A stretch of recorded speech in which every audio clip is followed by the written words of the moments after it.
मुझे इस पूरी दुनिया के अंदर सर रतन टाटा को छोड़ के एक ऐसा बिलियनर दिखा दो जिसको जनता गाली ना देती हो। ये हमारे अडानी अंबानी से लेके इलोन मस्क तक जनता सबको गाली देती है, सब पे केस चल रहे हैं। अगर मैं तुम्हें अंदर की बात बताऊं तो अडानी अंबानी से लेके ये शार्क टैंक के फाउंडर्स तक सभी के सब अपनी पीआर करवाते हैं पैसे देके। वो लोग लोगों को जाके पैसे देते हैं कि भैया या तो हमारे सपोर्ट में वीडियोस बनाओ या फिर हमारे ऊपर आर्टिकल्स लिखो। और जब से मार्केटिंग एजेंसी का काम कर रहा हूं ना सर, रतन टाटा का लिटरली एक कैंपेन भी लॉन्च नहीं हुआ है। उस आदमी ने अपनी झूठी तारीफों के लिए किसी को आज तक एक पैसा तक नहीं दिया, फिर भी इन सारे बिलियनर से सबसे ज्यादा इज्जत मिलती है उनको। और क्योंकि उन्होंने पैसा नहीं बांटा तो उनकी बातें आप लोगों तक पहुंच नहीं पाई, तो ये वीडियो उनके लिए एक ट्रिब्यूट है।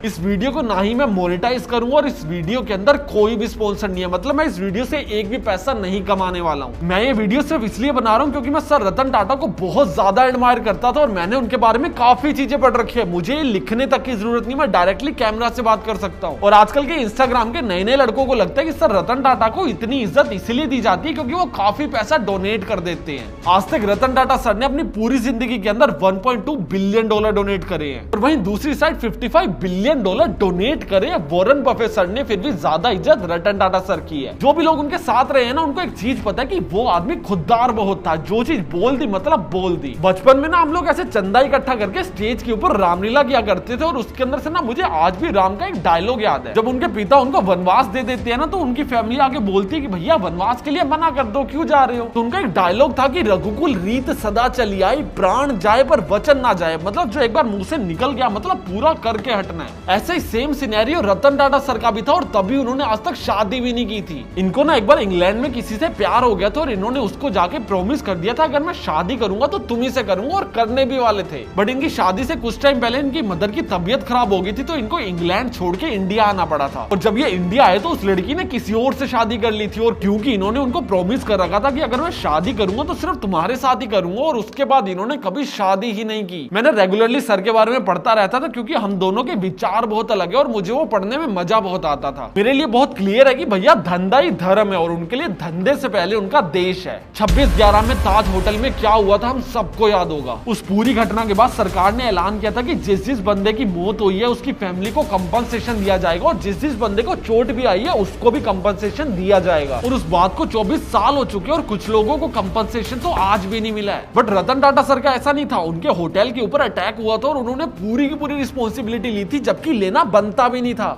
जिस बंदे की होटल के अंदर या फिर आसपास के एरिया के अंदर उस अटैक के कारण मौत हुई थी उनकी फैमिली को जाके 80-80 लाख रुपए दे के आए थे। और उसके साथ में जो भी उनके एम्प्लॉयज मरे थे उनको लाइफ टाइम की सैलरीज, अगर उनकी बेटी है तो उनकी शादी, अगर बच्चे है तो एजुकेशन, सब कुछ स्पॉन्सर किया था। और जो लोगों को चोट आई थी ऑब्वियसली उनके मेडिकल ट्रीटमेंट स्पॉन्सर की, और जो लोगों को कुछ भी नहीं हुआ एकदम सेफ थे उनको भी स्पॉन्सर किया गया। सबको जाके दिमाग के डॉक्टर के सामने बिठा दिया कि भैया इतनी बुरी चीज देखिए, आदमी डिप्रेशन में ना चला जाए। और ऑनेस्टली बताऊं तो ये सब करने की कोई जरूरत नहीं थी, अगर नहीं भी करते तो उनकी कोई बदनामी नहीं होती क्योंकि ये चीजें उनकी रिस्पॉन्सिबिलिटी थी ही नहीं। और बहुत ही ज्यादा प्रैक्टिकल और फास्ट मूवर माइंडसेट के थे कि भैया ये चीजें होनी तो है, कंपनसेशन देना तो है। तो इसको 4-5 सालों तक लटकाने के बजाय 20 दिनों के अंदर अंदर सोल्व किया था और सबको कंपनसेशन दे दिया था। और जो भी होटल के अंदर अटैक हुआ था और डैमेजेस हुए थे उसको रिपेयर करने के लिए इन्होंने पूरी दुनिया के अंदर टेंडर निकाल दिया कि अलग अलग देश से लोग इनके होटल को रिपेयर करने के लिए अप्लाई करें और जो भी कॉस्ट इफेक्टिव होगा उसको टेंडर दे दिया जाएगा। तो अलग अलग देशों से लोग अप्लाई कर रहे हैं और 2 लोगों ने पाकिस्तान से भी अप्लाई किया था, तो उन्होंने पाकिस्तानियों का टेंडर को रिजेक्ट ही कर दिया। बट फिर भी पाकिस्तानियों ने हार नहीं मानी, उन्होंने एक बहुत अच्छा प्रपोजल बनाया जो सबसे ज्यादा कॉस्ट एफिशिएंट था। और उस प्रपोजल को लेकर टाटा सर के ऑफिस में पहुंच के उनसे मिलने के लिए, तो उन्होंने बोला कि भैया थोड़ी देर बाहर वेट करो, टाटा सर थोड़ी देर बाद मिलेंगे। और उनको सुबह से लेकर शाम तक बिठा के रखो और शाम को जाके उनका पीएन बोलता है कि भैया अपॉइंटमेंट लेके आया करो, ऐसे नहीं मिलेंगे। उनके टेंडर को देखना तो दूर की बात है, उन्होंने लिटरली उन लोगों को कंसीडर तक नहीं किया। फिर उन पाकिस्तानियों ने क्या किया, वो डायरेक्टली उठ के दिल्ली चले गए किसी बहुत बड़े मिनिस्टर के पास और उन्होंने उनको जाके बोला कि भैया हमारी सिफारिश लगवा दो, बस रतन टाटा सर से एक बार मिल के आना है। तो उस मिनिस्टर ने रतन टाटा सर को कॉल किया और बोला कि भैया आप लोगों ने टेंडर निकाल रखा है, मेरे 2 दोस्त है, या तो उनको दे दो या फिर एक बार मिल के कंसीडर तो कर लो एटलीस्ट। और उसके बाद रतन टाटा सर जवाब देते हैं कि you could be shameless but I am not, और उसके बाद कॉल को रख देते हैं। मतलब भाई बहुत क्लियरली बोल दिया कि तू बेशरम हो सकता है, मैं नहीं हूं। और उसी टाइम के आसपास पाकिस्तान ने टाटा मोटर्स के पास एक बहुत ही बड़ा ऑर्डर प्लेस कर रखा था जिसके अंदर हजारों टाटा सुमो पाकिस्तान भेजनी थी। बट उस टाइम पे टाटा सर ने उस पूरी की पूरी डील को कैंसिल कर दिया और बनी बनाई गाड़ियों को अपने देश के अंदर रख के घाटा सह लिया। और इनकी बहुत क्लियर स्टेटमेंट थी कि भैया घाटा तो सह लेंगे पर धोखा नहीं। और आज की डेट में और आज की डेट में ग्राउंड रियलिटी में कोई कंपैरिजन बनता ही नहीं है, क्योंकि टीसीएस जो टाटा ग्रुप की सिर्फ एक कंपनी है, उसकी टोटल वैल्यूएशन पाकिस्तान के टोटल स्टॉक एक्सचेंज के इक्वल है। मतलब पाकिस्तान स्टॉक एक्सचेंज के अंदर जितनी भी कंपनीज आती है उन सबकी वैल्यूएशन और यहाँ पे टाटा की टीसीएस की एक कंपनी की वैल्यूएशन इक्वल है।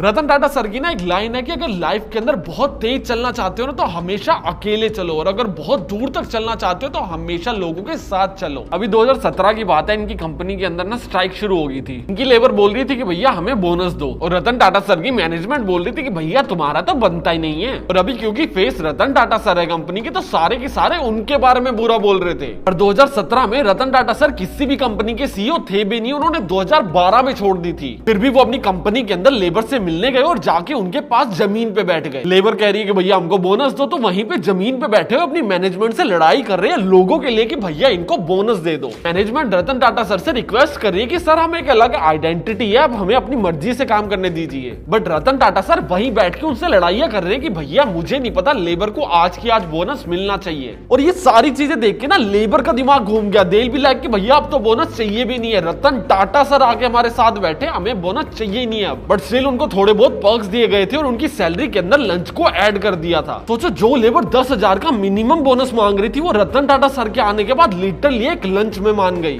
सबको हमेशा राजीनामा करके साथ लेके चला, क्योंकि इनको पता है कि एम्पायर बनाना है तो वो अकेले कभी नहीं बनेगा। तो एक प्रोजेक्ट के लिए रतन टाटा सर ने सबको एक साथ इकट्ठा किया और अपनी करियर का सबसे बड़ा प्रोजेक्ट फेल कर दिया, और वो था टाटा नैनो।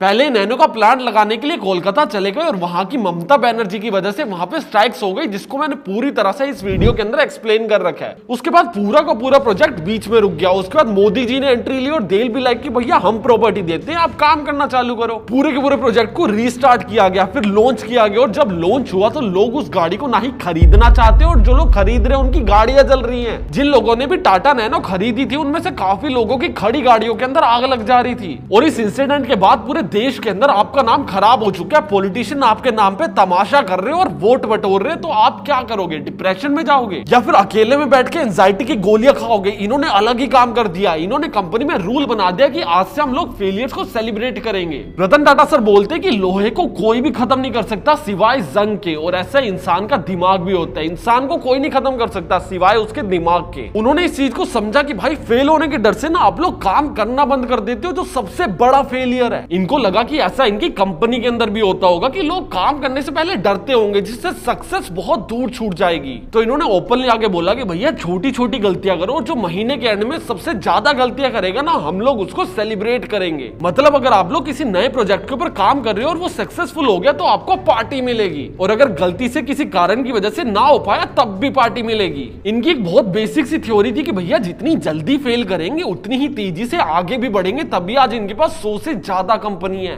और क्योंकि ये सारी चीजों को कर करके चेक करते थे, तो इनकी एक बहुत ही फेमस लाइन है, I don't believe taking right decisions, I take decisions and make them right. और पता क्या है, ये तो मैंने जो भी पहले से इंटरनेट से पढ़ रखा था वो चीजें लाके मैं तुम लोगों को बता रहा हूँ। और इन सारी कहानियों को सुन के हम लोग बहुत ज्यादा अंदाजा नहीं लगा सकते कि वो रियल लाइफ में कैसे थे, बट एक कहानी बताता हूँ जो इस चीज को भी जस्टिफाई कर देगा। इनको लाइफ टाइम अचीवमेंट अवार्ड देने के लिए बुलाया गया था स्टेज के ऊपर, और वो अवार्ड दे पता कौन रहा था? इन्फोसिस का फाउंडर। इनकी एक बहुत बड़ी कंपनी है टीसीएस, और उसका डायरेक्ट कंपटीशन है इन्फोसिस। टीसीएस के फाउंडर रतन टाटा सर को बुलाया जा रहा है और अवार्ड दे रहे इन्फोसिस के फाउंडर। और उनको अवार्ड देने से पहले उन्होंने पता क्या किया? रतन टाटा सर के पैर छुए। आप समझो कि आपका ऑरा कितना पावरफुल होगा कि आपका बिगेस्ट कॉम्पिटिटर आपको अवार्ड देने आ रहा है और आपके पैर छू के जा रहा है। और ऐसा नहीं है कि इनकी लाइफ बहुत ज्यादा स्मूथ गई है और इनकी लाइफ में कोई ऊंच नीच नहीं आई। रतन टाटा सर ने एक बार अपने इंटरव्यू में बोला था कि अगर आप लोगों की लाइफ में अप्स और डाउन्स नहीं आ रहे तो आप लोग तो शायद जिंदा हो, पर आपकी जिंदगी मर चुकी है। 1999 में अपनी खुद की कंपनी को फोर्ड को बेचने चले गए थे, और फोर्ड वाले बोल रहे थे कि भैया हम लोग तुम पे एहसान कर रहे हैं तुम्हारी कंपनी को खरीद के। उस टाइम पे तो भैया फुल इगोइस्टिक अपनी डूबती हुई कंपनियों को बिना बेचे इंडिया उठ के आ गए थे कि भैया बाद में देख लेंगे, बेचेंगे नहीं। और उसके लगभग 9 सालों बाद 2008 के अंदर फोर्ड की 2 कंपनियां उनसे खरीद ली, जैगवार और लैंड रोवर। और खरीदते टाइम फोर्ड के फाउंडर ने बोला कि आप लोग हमारी कंपनियां खरीद के हम पे एहसान कर रहे हो।